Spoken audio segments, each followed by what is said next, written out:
যুবাকাল একটা সময় 25, 26, 30 বছর পর্যন্ত, কিন্তু তারপর বয়স বাড়ে। নরেন্দ্র মোদীর বয়স 70-এর উপরে, কিন্তু মানসিকতা যুবা মানসিকতা, যেটা কমিউনিস্টের মানসিকতা। কমিউনিস্টের কোন যুবা নেতৃত্বকেও যদি কথাবার্তা বলো তো তাত্ত্বিকের মতো কথা বলো, বয়স্ক লোকের মতো কথা বলো।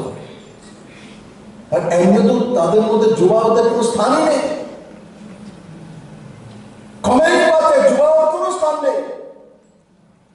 কমিউনিস্ট পার্টিতে যতক্ষণ পর্যন্ত চুল না পাকবে ততক্ষণ পর্যন্ত কোনো বড় নেতৃত্ব হওয়া যায় না। ভারতীয় জনতা পার্টির মধ্যে চুল না পাকলে মুখ্যমন্ত্রী হওয়া যায়। তার জন্য আপনাদের মাধ্যমে সমস্ত যুবাদের আমার সন্দেশ, এখনো ভ্রমিক করার জন্য কমিউনিস্টরা জায়গায় জায়গায় ঘুরে বেড়ায়। স্কুলে কলেজে নজওয়ানদেরকে ভ্রমিক করে বিজেপি কি করেছে, আমাদের সঙ্গে আসো।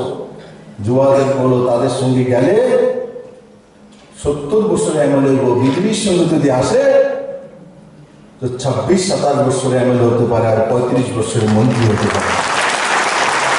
সুধাংশু আছে না আপনাদের? সুধাংশুরা মন্ত্রী আছে না? কম বয়সে। কমিউনিস্টের সম্ভব 35 বছর শাসন করেছে। কোন ডিআইএফ চলাকালীন কোন ব্যক্তি ডিআইএফ থেকে এমএলএ হয়ে মন্ত্রী হয়ে গেছে একটা উদাহরণ আছে? আমি জানি না, আমার তো জানা না। আমার সঙ্গে 2018-তে ইলেকশনে লড়েছিল ডিআইএফ এর চিফ।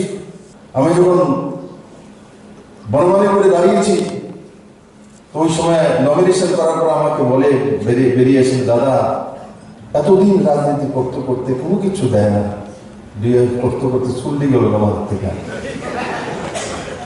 এমন বনমালীপুরে দাঁড়ালাম, শুনছিলাম আপনি রামনগরে দাঁড়াইবেন, ওখানে আপনি আমার মনে দাঁড়াই গেলেন গাড়ি। বাবু ইলেকশনে জিতার পর ওই বারে আমি আসলে তুমি জিতো, যদি আমি জিতি তুমি আমার কাছে এসো, তোমার জন্য জায়গা আছে। ও বুঝে গিয়েছিল যেই মাত্র বিপ্লব দেব নমিনেশন পেয়েছে, তো বুঝে হাওয়া তো বুঝে, তো আর জিততে পারবে না। ও নমিনেশন তিনি সারেন্ডার করে দিয়েছে। তার মনে কত ব্যথা ছিল, আমি হাসিতে বলি তেমন না, তার মনের মধ্যে ব্যথা। নজওয়ান ছেলে ছিল, ডিআইএফ করতে করতে করতে তার কত বয়সে গিয়ে এটা টিকিট পেল, তাও জিততে পারেনি।